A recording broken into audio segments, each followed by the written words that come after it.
beaucoup. Bonjour à tous. Je ne sais pas si vous m'entendez bien. Donc du coup, aujourd'hui, je vais vous parler un petit peu d'IA, centré notamment sur la partie e-commerce. On aura un petit cas d'usage sur un outil du moment qui sont les agents IA. J'ai préparé cette conférence avec Laurent Jean, prénom Laurent, que vous connaissez peut-être, qui est un expert en intelligence artificielle qui réalise beaucoup de veille et que vous pouvez suivre sur Twitter. Il devait présenter la conf avec moi, mais il m'a abandonné, mais pour des raisons... son fils a des soucis de santé assez importants, donc il a dû rester sur Marseille. Laurent, donc expert IA, avec un gros background sur la partie SEO, et puis une bonne connaissance aussi des métiers, tout ce qui va être lié au e-commerce. Et aujourd'hui, qui intervient principalement sur la partie formation IA, pour former des équipes au sein de vos entreprises à l'utilisation de l'IA. Alors plus l'IA du côté usage de ChatGPT, etc. Et nous, on collabore avec lui sur les aspects intégration, implémentation technique sur les systèmes. Donc moi, je suis Christophe, je suis le cofondateur de Sutulam. Très rapidement, nous, on est une agence Magento basée à Lyon avec une grosse expertise sur la partie Whova. Et on fait depuis toujours des interconnexions, des automatisations avec d'autres systèmes de données, donc interconnectés à un e-commerce, votre ERP, votre WMS, votre CRM, et votre PIM et tout votre écosystème. Et aujourd'hui, on dope pas mal tous ces outils-là, toutes ces interconnexions avec de l'IA pour faciliter le temps de développement, puis aussi la partie implémentation. Partie sommaire, l'idée aujourd'hui, c'est de faire un petit focus sur, très rapidement, les différents moyens d'intégrer l'IA. Un rapide état des lieux des composants, pour se mettre un petit peu à jour sur les différents acronymes, parce qu'il y en a quand même quelques-uns, et ça reste des technologies qui sont assez récentes. On parle d'une techno qui a 2 ans et demi, mais qui est en train de progresser très très vite. Un cas d'agent IA avec l'IA appliquée pour la donnée produit et la PIM, et un autre focus sur les images. Alors pas les images sur l'aspect créatif, mais plutôt l'édition d'images, la personnalisation d'images pour le e-commerce. Donc toujours dans le cas du e-commerce, parce qu'après, le sujet va être beaucoup plus vague. Et enfin, si on a le temps, mais j'en doute, plutôt des sujets sur la partie... top, merci. Marketing, web marketing. Donc pilotage de campagne AdWords en fonction de la météo, ce genre de choses, qui sont moitié de l'automatisation et moitié pilotables par l'IA. Alors aujourd'hui, comment utiliser, intégrer l'IA? Je fais une petite slide parce que pour le coup, il y a vraiment différentes manières. Et puis il va finir par plus y avoir de place. La manière la plus courante qu'on a d'utiliser l'IA, c'est d'aller sur chatgpt.com ou sur un autre outil, sur Grok, sur Claude ou sur le chat, d'interroger l'agent, donc qui va vraiment être un agent IA, et ensuite d'obtenir une réponse. Donc soit on est en train de faire une recherche, on a notre réponse. Soit on est dans un process, on est en train de rédiger un email, on veut que son mail soit optimisé, amélioré, est un autre ton, donc on copie-colle son mail, on lui demande de l'améliorer, on va recopier-coller, retourner à nouveau dans son éditeur email. Donc ça, c'est le copier-coller, mais pour le coup, c'est l'usage le plus pratique, on peut interroger n'importe quel agent pour cet usage-là. On a la partie intégration des outils directement, des outils d'IA directement au sein de vos outils. Donc là, pour le coup, on parle par exemple de l'autocomplexion que vous pouvez avoir dans votre éditeur Gmail. On parle d'avoir ici on a l'exemple d'un plugin Magento qui permet je suis devant en fait, de faciliter la rédaction d'une description courte, description longue sur un produit. Donc on est vraiment au sein de notre outil Magento. Et les différents outils, que ce soit les outils de PIM ou les outils e-commerce, intègrent de plus en plus l'IA. Alors, c'est vraiment l'usage le plus intéressant, parce que c'est souvent un usage qui est ultra spécialisé, qui va répondre vraiment à une fonction précise et la remplir, pour le coup, la plupart du temps, très très bien. Mais l'inconvénient, c'est que parfois, on n'a pas ces fonctionnalités-là dans nos outils. Moi, j'attends toujours dans mon Gmail qu'il puisse me rédiger les emails et j'ai plus besoin de faire des copier-coller. Ça va arriver, mais ça n'arrive pas encore. Et sur des besoins qui nous sont spécifiques, avec ses propres outils. Donc, vous avez votre propre e-commerce, vous avez votre propre ton de communication, vous avez potentiellement une base de données que vous n'avez pas envie d'envoyer à ChatGPT ou à un autre agent IA américain, chinois ou peu importe. Et donc, du coup, Là, vous avez des outils que vous pouvez personnaliser soit pour garder la donnée pour vous, soit pour tout simplement créer votre système votre fonctionnement d'orchestration IA sur mesure. Vous allez créer via un orchestrateur. Donc typiquement, on peut avoir un système, vous lui filez une liste de mots-clés, il va vous rédiger vos articles de blog, il va les publier, ou alors vous lui communiquez une liste de marques et de références, et vous allez créer automatiquement les produits sur votre site e-commerce, sur votre PIM, en allant chercher les images, en rédigeant la métadescription, etc. C'est un petit peu les 3 manières d'interagir. Le copier-coller via des outils intégrés, et puis après, ce qu'on verra un petit peu plus tard, le sur-mesure en développant un agent. Alors, je vais rapidement passer sur un petit peu toutes les briques que peut composer un agent. Je vais aller assez vite, mais comme j'emploie après un petit peu ces acronymes, l'idée c'est de se refaire un petit point révision.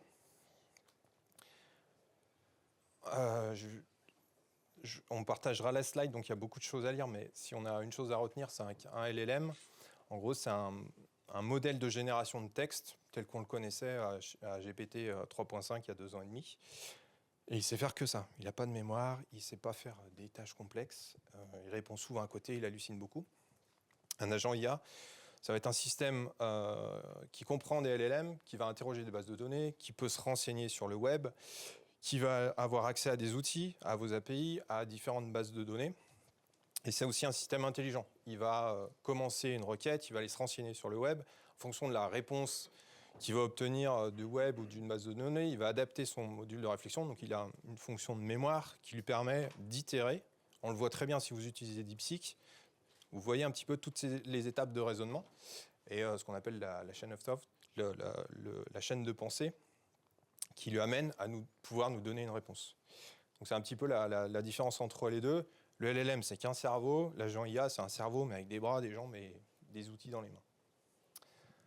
Un RAG, on en parle de plus en plus. Le RAG, si on veut le résumer très basiquement, c'est un outil que vous pouvez apporter à votre agent IA, où vous pouvez lui apporter vos données.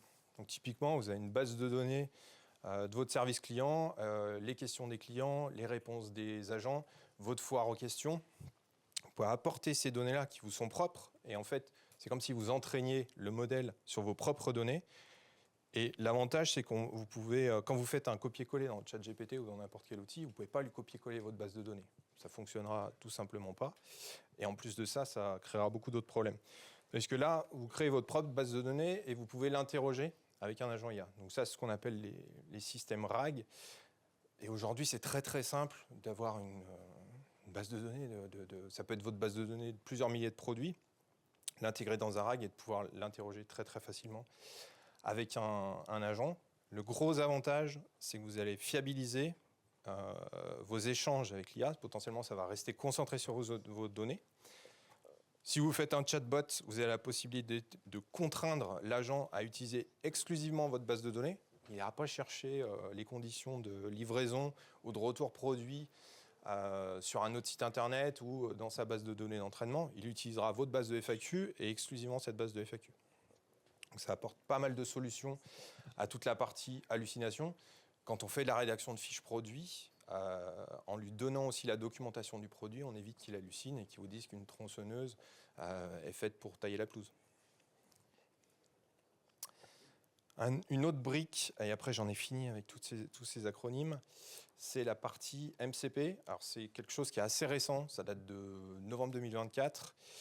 Si on veut le schématiser, c'est un protocole qu'on peut comparer à l'USB-C qui permet de faire communiquer votre agent IA avec tout un tas de systèmes. Donc ça peut être avec votre Gmail, donc il pourra enfin rédiger vos emails.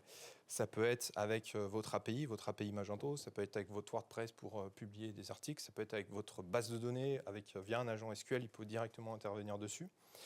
Et en fait, ce protocole-là, qui est en train de se développer, parce qu'il est sorti il y a 4 mois, qui est en train de vraiment de sortir pour le coup sur toutes les applications, il permet de brancher l'IA un peu n'importe quoi. Donc un petit peu tous les outils. Et donc là, quand on crée des agents IA, grâce à ces outils-là, on va pouvoir se plugger à vraiment énormément de choses.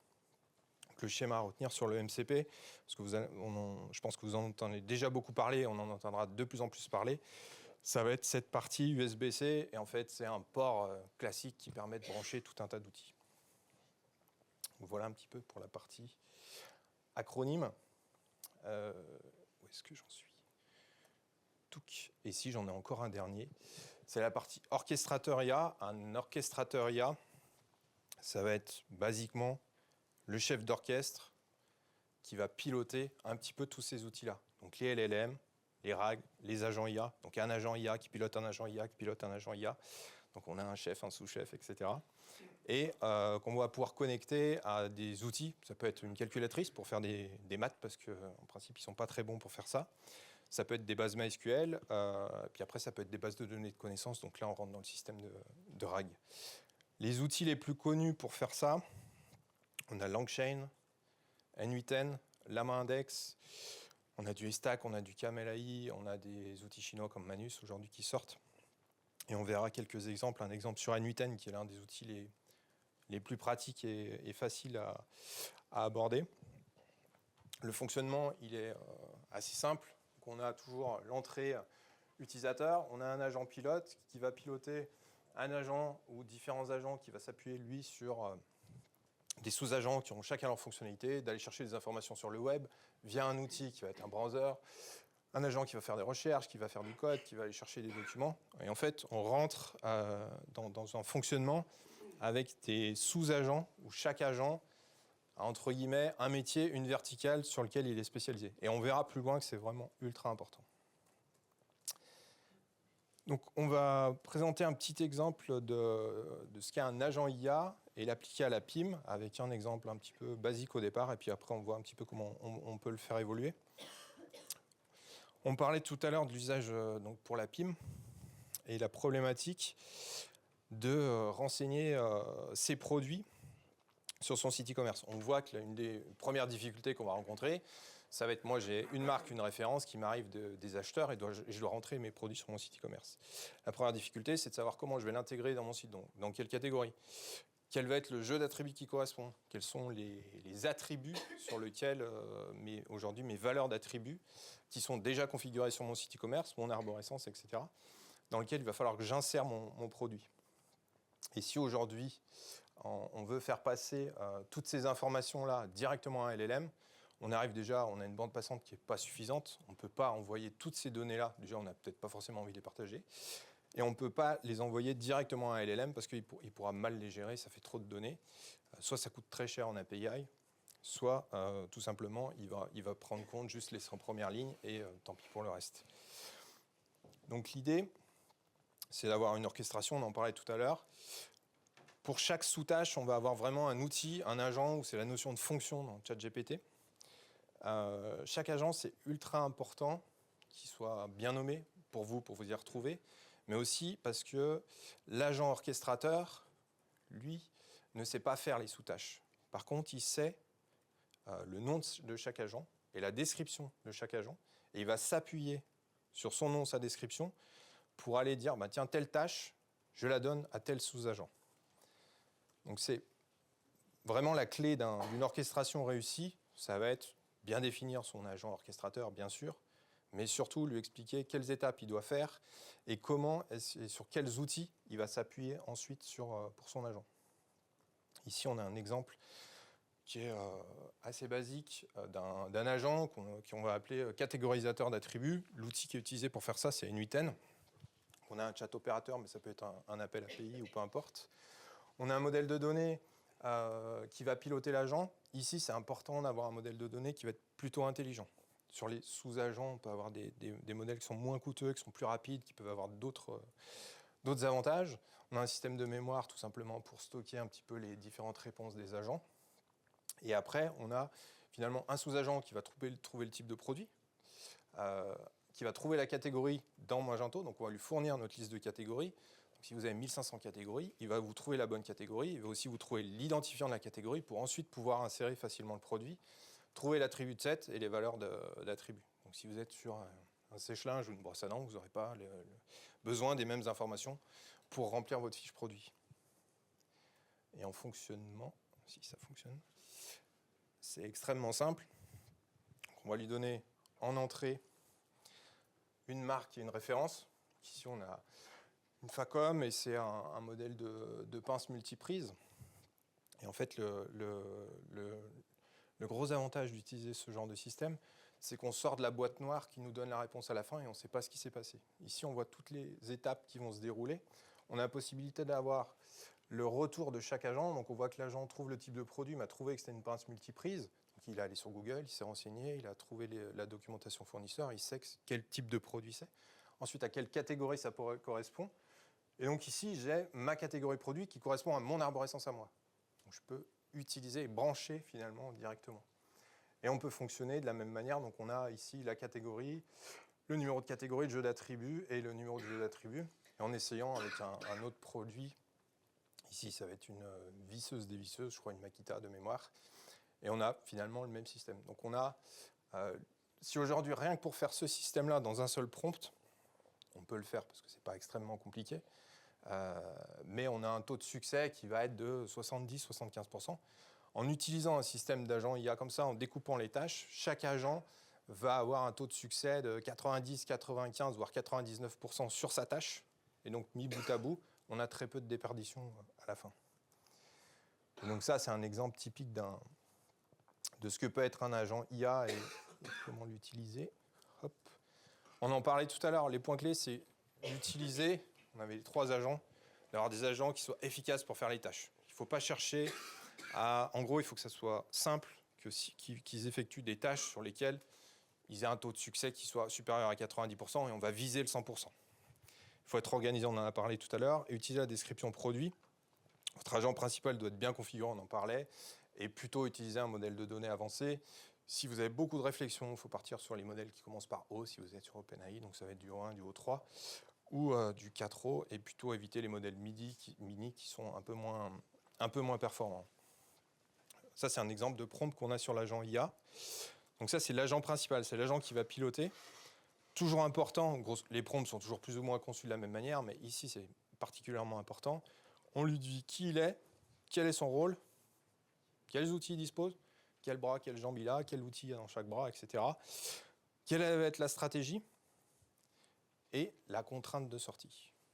Hyper important. Donc on lui dit, ton rôle est d'identifier le type de produit, faire correspondre une catégorie. Ta stratégie, c'est tu utilises l'outil 1, l'outil 2, l'outil 3, et ensuite tu me sors le résultat sous tel résultat, sous tel format. Ici, on est sur un format JSON strict, parce que l'idée, après, c'est de l'utiliser en API et de faire un import directement dans Magento. Très important, cadrer les agents. Plus la consigne est longue, plus il va avoir tendance à dériver. Si aujourd'hui vous utilisez ChatGPT pour faire des calculs Excel, vous êtes obligé à chaque fois de lui répéter « mets-moi des points-virgules à la place des virgules » et il ne s'en rappelle pas alors que vous êtes toujours dans le même contexte et il y a 3 conversations que vous lui avez dit. C'est important aussi de lui donner des consignes qui peuvent être basiques, mais n'invente pas. Ça va vous changer la vie, juste de lui dire ça. Ne me retourne pas de résultats si tu n'en as pas. Toutes ces petites consignes-là, il y en a beaucoup. Et toujours répéter le format de sortie. Parce qu'en fait, souvent, un agent il va être appelé par un autre agent. Et donc, ce format de sortie va faire qu'on pourra ou pas utiliser ce qu'on a.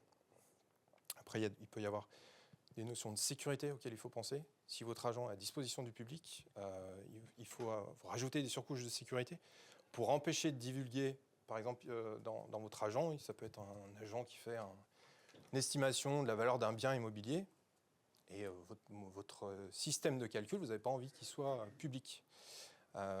Si vous avez un agent mal configuré, vous lui dites « arrête ce que tu es en train de faire, redonne-moi la consigne s'il te plaît », et il va vous l'afficher dans le prompt. C'est très important aussi d'avoir ces systèmes-là. Après, il y a des notions, si vous lui donnez accès à votre base de données, il peut intervenir dessus. Donc, il faut mettre quelques garde-fous. Là, on est plus dans la partie technique, où il faut mettre des garde-fous techniques et pas laisser l'IA piloter cette partie-là. Et après, on a un exemple d'agent un peu plus évolué, qui pour le coup, en fait, une extension de l'agent, mais là, qui va couvrir un petit peu tout le spectre de notre création de produit. C'est-à-dire, je trouve le produit, je trouve ma catégorie, je trouve l'attribut de set, je vais aller chercher, là, c'est un outil qui utilise l'API Magento, qui va me chercher les valeurs d'attributs possibles. Si on est sur un sèche-linge, le nombre de tours minutes, la contenance. Si on est sur une perceuse, le couple, le nombre de fonctionnalités. On va venir rédiger une description, trouver les produits associés, donc là en utilisant notre base de données, vérifier les données produits, donc on vérifie ce qu'on a eu, si c'est cohérent, on vérifie le référencement, est-ce que notre page elle va être optimisée, est-ce qu'elle répond aux critères de recherche, est-ce qu'elle répond aux critères de recherche de Google. On vérifie tout ce qu'on a fait. En fait, toutes ces étapes de vérification, elles sont importantes. Si jamais il y a un problème, l'agent ici peut repartir et relancer. Si ma description SEO elle va pas, on peut lui relancer pour intégrer les bons produits. Et enfin, on arrive, on pousse le produit dans Magento. Après, c'est dans Magento, c'est dans votre PIM. Le fonctionnement hyper classique, c'est de créer le produit, mais de ne pas le publier. Il est vérifié par un humain et il est publié. Mais du coup, 80% du job a été réalisé par l'IA. Je vois que je suis bien à la bourre. Je vais aller un petit peu vite sur la partie image e-commerce. Si vous faites l'exercice et si vous avez essayé de modifier un peu des images ou d'améliorer des images pour le e-commerce, la plus grosse problématique que vous avez dû tous rencontrer, c'est de conserver votre produit. On est dans le e-commerce, on vend des produits, il faut que la photo de notre produit elle corresponde à ce qu'on vend. Aujourd'hui, il y a tout un tas d'outils qui permettent d'éditer de l'image, d'inventer de l'image, etc. À partir du moment où on rentre dans un processus de création, même si on règle l'outil au maximum pour qu'il garde les détails, vous avez souvent des surprises. Nous, dans les tests qu'on a pu faire, aujourd'hui, le meilleur outil, ça va être Photoshop plus Firefly, donc c'est l'IA qui est intégrée dans Photoshop. Et on voit qu'en lui donnant un prompt qui est tout à fait basique, hein, photo d'intérieur, sérénité, douceur, une table sur laquelle est posé le produit, etc. Important, lui donner un peu de contexte, lui demander des choses pas trop compliquées, parce que forcément, ça va accentuer les problématiques. Donner l'échelle. Si vous donnez l'échelle, vous aurez de bons résultats. Et Photoshop est l'un des seuls outils où l'échelle est prise en compte, malheureusement. Donc ici, on voit qu'on a un produit avec une petite erreur d'intégration. En fait, on a le calque qui a été retiré dans Photoshop, on a rajouté un background, et on a un petit problème. Mais sur chaque jet, Photoshop va vous proposer 3 solutions, et en vrai, dans 80% des cas, vous avez, enfin, dans 100% des cas, sur les 3, vous avez une solution qui convient. Alors qui n'est pas tout le temps parfaite, mais ici, on est sur des choses toutes simples, où on a, avec un prompt tout simple, des photos produits, on a un packshot qu'on peut utiliser. On voit que si on a, ici, sur un autre produit, toujours la même marque, avec le même type de consigne, on voit que si on part sur une consigne beaucoup plus compliquée, on a ChatGPT, fais-moi un prompt, etc., on a un rendu qui n'est pas forcément meilleur. Donc à noter, souvent on se dit ok, mon prompt il n'est pas bon, en fait faites les choses simples. Dans Photoshop ça fonctionne très très bien. On peut lui parler en français et si on cherche à rajouter un paysage de montagne, une mer, des choses agitées derrière, ça va être compliqué. Mais posez-le sur une table et mettre des pamplemousses à côté. Ça... Alors ça fait partie des contraintes. Si votre photo de base elle est plus simple, ça sera plus facile à intégrer. Si on est sur un produit à plat, un textile à plat, il peut pas le. Non, ça aujourd'hui il va être obligé de créer, donc il va le faire. Mais le col V va peut-être se transformer en col rond, quoi. Donc typiquement, hein, on est dans ce cas-là. Et juste parce que l'heure, je vais aller hyper vite.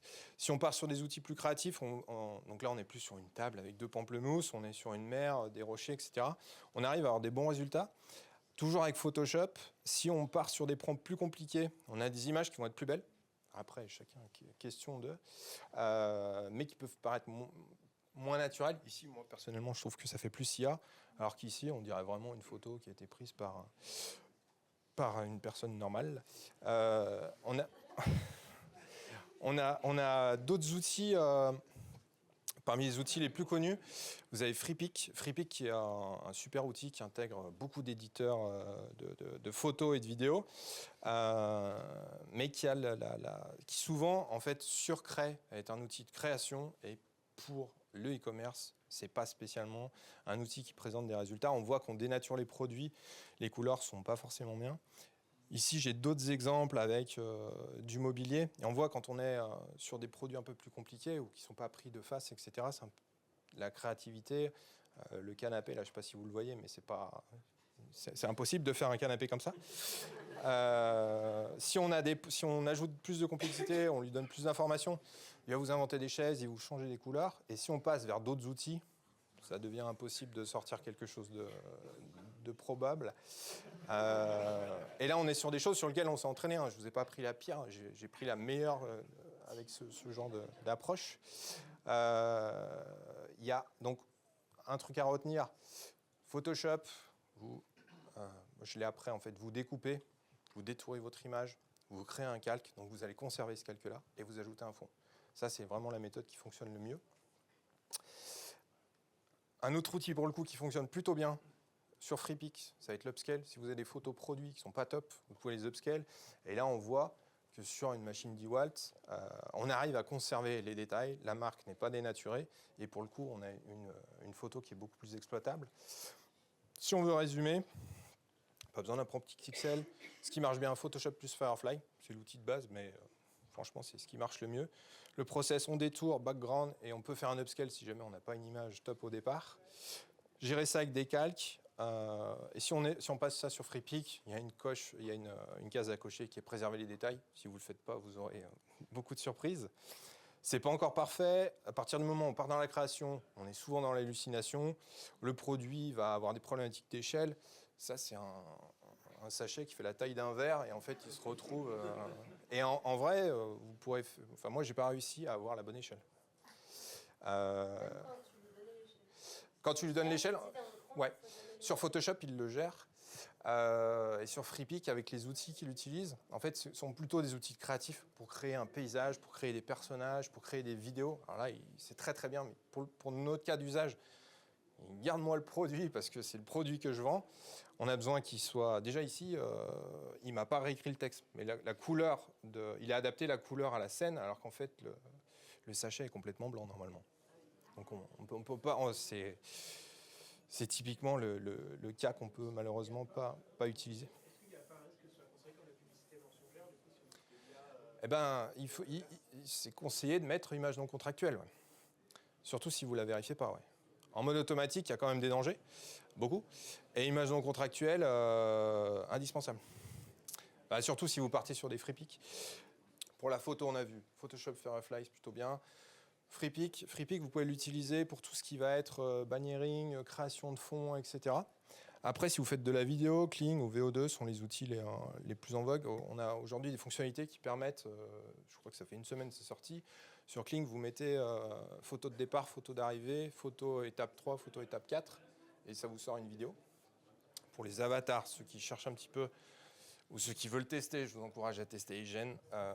Aujourd'hui, on arrive, la pub Trivago, aujourd'hui à la télé, elle est faite avec Agen. Dans toutes les langues, elle a été faite en une semaine.